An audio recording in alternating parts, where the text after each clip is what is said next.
আসসালামু আলাইকুম প্রিয় শিক্ষার্থীরা, তোমরা সবাই কেমন আছো? দীর্ঘদিন বন্ধ থাকার পর চলে আসলাম নতুন একটি ক্লাসে। আজকে আমরা আলোচনা করব নবম দশম শ্রেণীর চতুর্থ অধ্যায় মূলধন ও মুনাফা জাতীয় লেনদেন। মূলধন ও মুনাফা জাতীয় লেনদেন চ্যাপ্টারটি থেকে আমাদের একটি সৃজনশীল প্রশ্ন আসবে।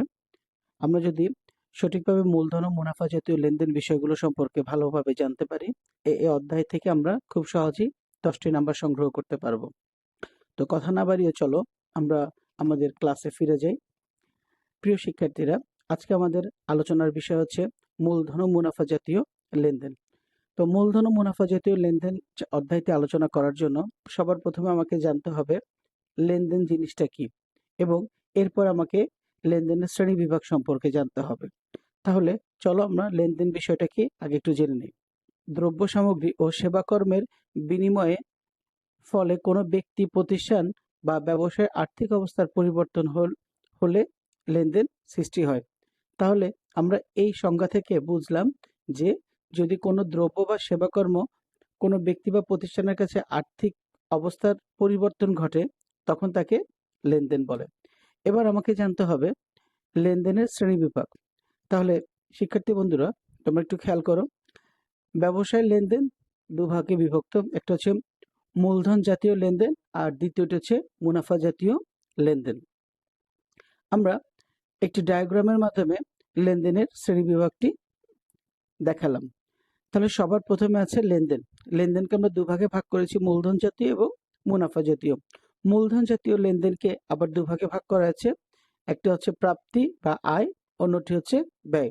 মুনাফা জাতীয় লেনদেনকে আবার দুভাগে ভাগ করা আছে, একটি হচ্ছে প্রাপ্তি বা আয়, অপরটি হচ্ছে প্রদান বা ব্যয়। চলো এবার আমরা মূলধন জাতীয় আয় ব্যয় এবং মুনাফা জাতীয় আয় ব্যয় এগুলো সম্পর্কে বিস্তারিত তথ্য জেনে নেই। শিক্ষার্থী বন্ধুরা, আমাদের এবার আলোচ্য বিষয় হচ্ছে মূলধন জাতীয় লেনদেন। মূলধন জাতীয় লেনদেনকে দুভাগে ভাগ করা হয়েছে, একটি হচ্ছে মূলধন জাতীয় প্রাপ্তি বা আয়, অপরটি হচ্ছে মূলধন জাতীয় ব্যয়। আমরা প্রথমে আলোচনা করব মূলধন জাতীয় প্রাপ্তি বা আয়। তো শিক্ষার্থী বন্ধুরা একটু খেয়াল করো, যে সকল প্রাপ্তি অনিয়মিত, টাকার পরিমাপ বড় এবং 1 বছরের অধিক সময় ধরে ভোগ করা যায় তাকে মূলধন জাতীয় প্রাপ্তি বলে। এই যে সংজ্ঞাটা তোমরা দেখতেছো, সংজ্ঞার মধ্যে 3টা জিনিস উঠে এসেছে। প্রথমটা হচ্ছে এই যে লেনদেনটা আমরা করব সেটা হচ্ছে অনিয়মিত লেনদেন, মানে সাধারণত এটা নিয়মিত হয় না, আমরা হঠাৎ হঠাৎ করে থাকি। এই জন্য যে লেনদেনগুলো হঠাৎ হঠাৎ হয়ে থাকে তাকে আমরা অনিয়মিত লেনদেন বলি। এবং এই লেনদেনের টাকার পরিমাণ হবে কি বড়, এবং এটার সুবিধা পাওয়া যাবে 1 বছরের অধিক, মানে কমপক্ষে এখান থেকে 5 বছরের সুবিধা পাওয়া যাবে।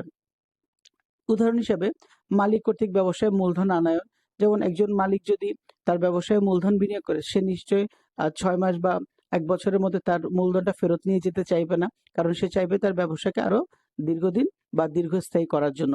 ব্যাংক হতে ঋণ গ্রহণ, যখন কোনো ব্যক্তি বা ব্যবসায়ী ব্যাংক থেকে ঋণ গ্রহণ করে তখন সে দীর্ঘমেয়াদে ঋণ গ্রহণ করে। স্থায়ী সম্পত্তি বিক্রয়লব্ধ অর্থ ইত্যাদি। পক্ষান্তরে মূলধন জাতীয় আয় বা মূলধন জাতীয় প্রাপ্তি একই অংশ, মানে এই জিনিসটা তোমরা একটু খেয়াল করো, মূলধন জাতীয় আয় এবং মূলধন জাতীয় প্রাপ্তির একই অংশ, মানে মূলধন জাতীয় আয় যেমন মূলধন জাতীয় প্রাপ্তি প্রায় একই। তবে এখানে যে বিষয়টা উল্লেখযোগ্য, নিয়মিত ব্যবসায়িক আয় ছাড়া অন্য আয়কে মূলধন জাতীয় আয় বলা হয়। আবার একটু খেয়াল করবা, নিয়মিত ব্যবসায়িক আয় ছাড়া অন্য সকল আয়কে মূলধন জাতীয় আয় বলা হয়। যেমন নিয়মিত ব্যবসায়িক আয় বলতে হচ্ছে ফার্নিচারের দোকান আছে, সেখানে আমরা নিয়মিত আসবাবপত্র বিক্রি করি। এরকম যে আয়গুলো নিয়মিত হয় সেগুলোকে বলা হয় মুনাফা জাতীয় আয়। কিন্তু এই নিয়মিত আয় ছাড়া যে আয়গুলো অনিয়মিত, মানে মাঝে মাঝে হয়ে থাকে, তাকে বলা হয় মূলধন জাতীয় আয়। যেমন একটা উদাহরণ হিসেবে এখানে দেখানো হলো স্থায়ী সম্পদ বিক্রয় জনিত লাভ। এবার আমরা আলোচনা করব মূলধন জাতীয় ব্যয় সম্পর্কে। যে সকল ব্যয় অনিয়মিত, টাকার পরিমাপে বড় এবং 1 বছরের অধিক সুবিধা ভোগ করা যায় তাকে মূলধন জাতীয় ব্যয় বলা হয়।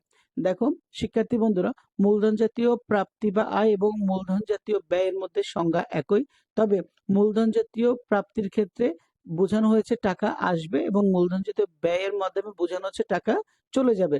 কিন্তু এখানে এটাও অনিয়মিত লেনদেন, এটা অনিয়মিত লেনদেন। এখানেও টাকার অঙ্ক বড়, এখানেও টাকার অঙ্ক বড়, এবং এখানে ১ বছরের অধিক সময় সুবিধা পাওয়া যাবে, এখানে ১ বছরের অধিক সময় সুবিধা পাওয়া যাবে। তবে দুটি তথ্যের মধ্যে পার্থক্য হচ্ছে মূলধন জাতীয় প্রাপ্তি মানে টাকা প্রাপ্তিকে বোঝাচ্ছে এবং মূলধন জাতীয় ব্যয় মানে টাকা প্রদানকে বোঝাচ্ছে। যেমন আমরা উদাহরণ হিসেবে বলতে পারি স্থায়ী সম্পদ। স্থায়ী সম্পদ যদি আমরা ক্রয় করি, যেমন জমি, আসবাবপত্র, যন্ত্রপাতি, এগুলো যদি আমরা ক্রয় করি তাহলে তাহলে কি হবে? আমাদের মূলধন জাতীয় ব্যয় বৃদ্ধি পাবে, মানে আমাদের কাছ থেকে নগদ টাকা চলে যাবে এবং সম্পদের পরিমাণ বাড়বে। যেমন এটা ছাড়াও আরো কি বোঝানো হচ্ছে? স্থায়ী সম্পদ ক্রয়ের জন্য আমদানি শুল্ক, জাহাজ ভাড়া, পরিবহন, সংস্থাপন, এই জাতীয় খরচগুলোকে কি বলা হয়? মূলধন জাতীয় ব্যয় বলা হয়।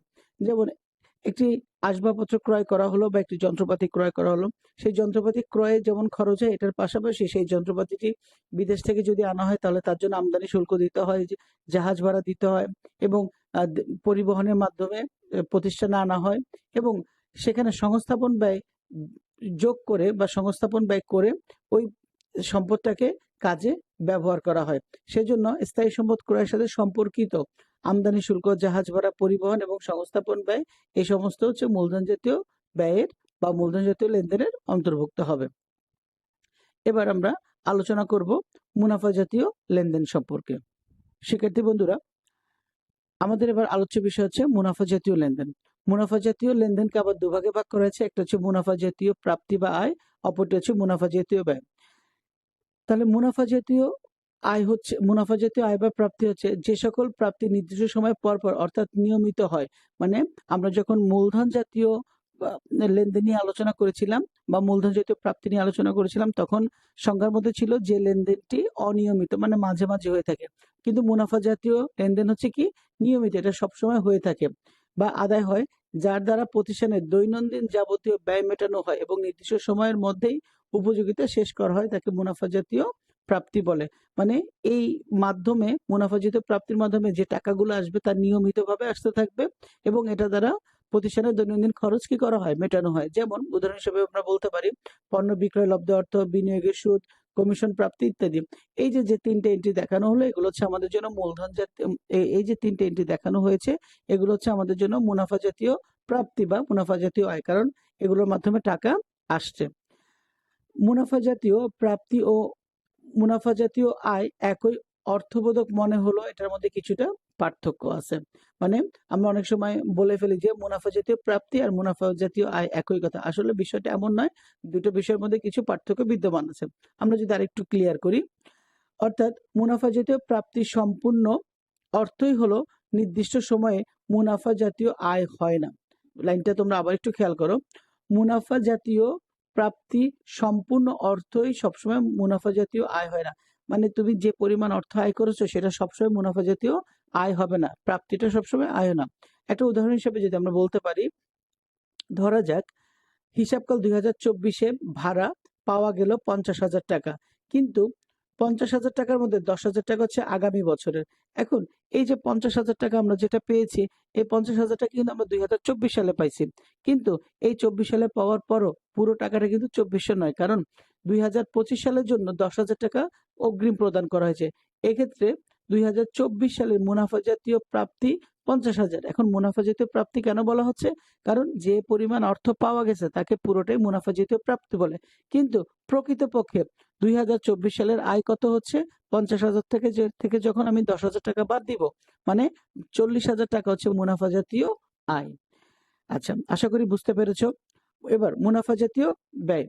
ব্যবসায়ের দৈনন্দিন কার্য সম্পাদনের জন্য নিয়মিত, আবারও বলছি নিয়মিত, মানে এই ব্যয়টা প্রতিনিয়ত হবে। নিয়মিত যে সকল ব্যয় নির্দিষ্ট সময় পরপর সংগঠিত হয় এবং একটা নির্দিষ্ট সময়ের মধ্যে উপযোগিতা শেষ হয়, তাকে মুনাফা জাতীয় ব্যয় বলে। সাধারণত মুনাফা জাতীয় ব্যয়গুলো নিয়মিত হয় এবং এটা নির্দিষ্ট সময় পর পর করতে হয়। উদাহরণ হিসেবে বলতে পারি পণ্য ক্রয়। কারণ তুমি যদি পণ্য ক্রয় করো, একবার পণ্য ক্রয় করে দীর্ঘদিন সুবিধা পাওয়া যায় না। তার মানে পণ্যটা তোমাকে বারবার ক্রয় করতে হয়। ভাড়া, বেতন, বিজ্ঞাপন, মজুরি, এগুলো তুমি যতটুকু প্রদান করবে ঠিক ততটুকু তুমি সুবিধা পাবা।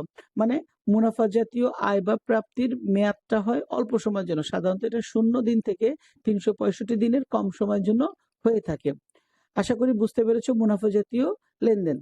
সম্পর্কে। শিক্ষার্থী বন্ধুরা, এবার আমরা আলোচনা করব মূলধন ও মুনাফাজিত লেনদেন সহজে আমরা কিভাবে মনে রাখতে পারি। চলো আমরা একটি ছকের মাধ্যমে তোমাদেরকে সে বিষয়টি দেখানোর চেষ্টা করেছি। মূলধন জাতীয় লেনদেন এবং মুনাফা জাতীয় লেনদেন। তাহলে মূলধন জাতীয় লেনদেন হচ্ছে কি দীর্ঘমেয়াদী, অনিয়মিত, বড় অঙ্কের হয়ে থাকবে, এবং মুনাফা জাতীয় হচ্ছে কি স্বল্পমেয়াদী। যেহেতু মূলধন জাতীয় দীর্ঘমেয়াদী, এটা হবে কি স্বল্পমেয়াদী। মূলধন জাতীয় যেহেতু অনিয়মিত, এটি হবে কি মুনাফা জাতীয় হবে নিয়মিত। মূলধন জাতীয় লেনদেন যেহেতু বড় অঙ্কের, আর মুনাফা জাতীয় লেনদেন হবে ছোট অঙ্কের। এখানে পাশে আরো একটু সহজে বোঝার জন্য ব্যাখ্যা দেওয়া আছে। লেনদেন হতে সুবিধা ভোগ করবে, মানে কেউ দীর্ঘমেয়াদী সুবিধা ভোগ করবে, কেউ স্বল্প মেয়াদী সুবিধা ভোগ করবে। লেনদেনের পুনরাবৃত্তি বা সংখ্যা, মানে কতবার হয়ে থাকবে, এটা অনিয়মিত, মাঝে মাঝে হয়ে থাকে, এটা নিয়মিত, প্রতিনিয়ত হয়ে থাকে। এরপর লেনদেনের টাকার পরিমাণ মূলধন জাতীয়তে বেশি হবে এবং মুনাফা জাতীয়তে কম হবে। আশা করি এই ছকটি যদি তোমরা আরেকবার একটু খাতায় লিখে অনুসরণ করো, খুব সহজেই তোমরা বুঝতে পারবে। মূলধন এবং মুনাফা জাতীয় লেনদেন সম্পর্কে জানার পরও আরেকটি বিষয় সম্পর্কে আমাদেরকে অবশ্যই ধারণা রাখতে হবে, সেটি হচ্ছে বিলম্বিত মুনাফা জাতীয় ব্যয়। আসলে এই বিলম্বিত মুনাফা জাতীয় ব্যয় নিয়ে অনেক স্টুডেন্টেরই সমস্যা হয় এবং তারা মুনাফা জাতীয় ব্যয়ের সাথে বিলম্বিত মুনাফা জাতীয় ব্যয়কে একত্র করে ফেলে। তো আজকে আমি সুন্দর একটি সংজ্ঞার মাধ্যমে এবং তোমাদেরকে স্পষ্ট করে বুঝিয়ে দিব।